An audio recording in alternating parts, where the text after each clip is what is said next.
June 1876. The Great Plains of Montana.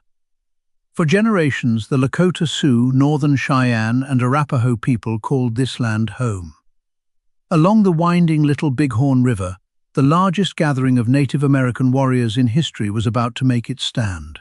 On the morning of June 25th, a young warrior rose before the sun. He did not know that before this day ended, the world he had always known would be changed forever. None of them did. She, her horse, Swift Arrow, Iron Shield. These were not merely names, they were promises.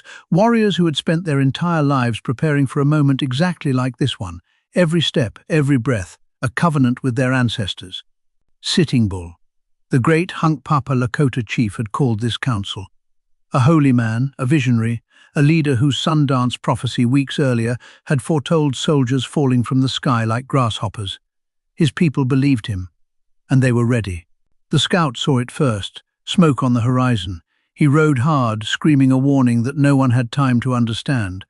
Lieutenant Colonel George Armstrong Custer had been spotted, and he was already moving. A warrior named White Bull later recalled riding so fast his horse's mane whipped his face like a whip. He said time disappeared. There was only the thunder of hooves, the smell of gunpowder, and the sound of his own voice, screaming into a sky that had turned white with smoke. The soldiers fired until their rifles overheated. Some fought to the last cartridge. Others froze in disbelief. For the men of the 7th Cavalry, the realization came slowly, then all at once. There would be no rescue, no reinforcements, no way out. They had won the battle, but they could not win the war. The United States Army would return with 10 times the men and 10 times the fury.